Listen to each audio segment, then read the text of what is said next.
So when we take on a game that has Shadow's prestige, a lot of responsibility comes with it that you can't just brush off. This is a classic. There's no denying what it is in people's minds in the space of games, and that we had to make it as great as people remember it being all over again. And that was a high bar. Going from a PlayStation 2 to a PlayStation 4, there's certain expectations. Just re-releasing it the same way we had it on the PlayStation 3 just wouldn't have done the title justice. We don't even consider it a remaster inside the studio. It is a remake from the ground up. Collectively, we understood this had to be beautiful. There was never a question about what our goal was, what we had to achieve.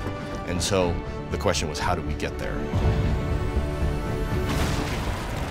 One of our biggest challenges has been staying true to the original atmosphere and environment and making sure that we maintain that while also increasing the graphical fidelity and visual quality of the levels.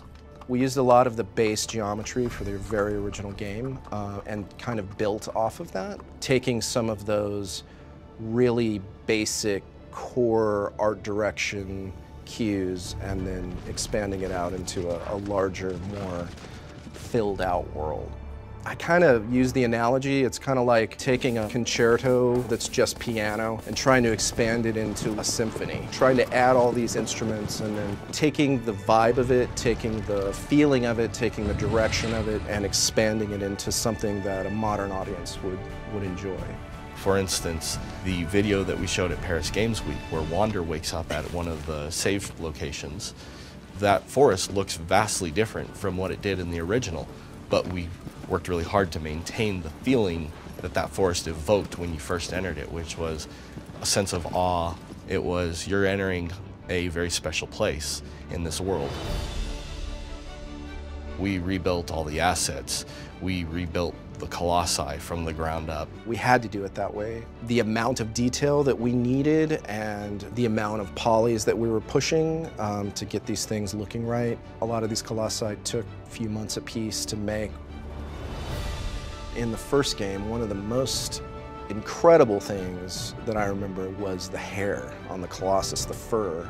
That was like, at the time, I had never seen anything like that, and we felt that it was important for the fur to be interactive and to be one of the central points of the Colossus, like the original one. So a lot of time and effort was spent in just getting that perfect. In addition to making the game better looking, it gave us a second chance to actually improve the things we couldn't before.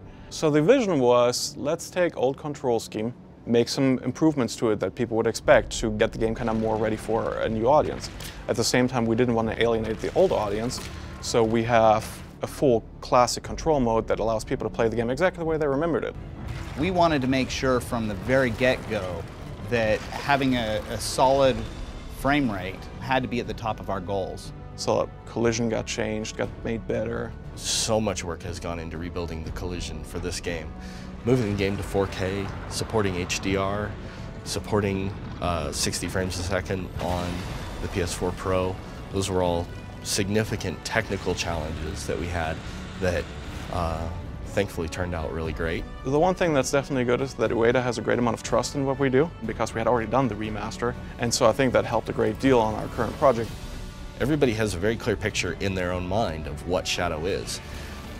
We obviously have to try and interpret all of those things from all the millions of different fans that this game has, and that is, it's not a burden, it's an honor and it's a great responsibility to take on. And we're fortunate that we're in a position where we can do that. It was an absolute honor to work on this project. It's so cool, man. It's like a once-in-a-lifetime thing.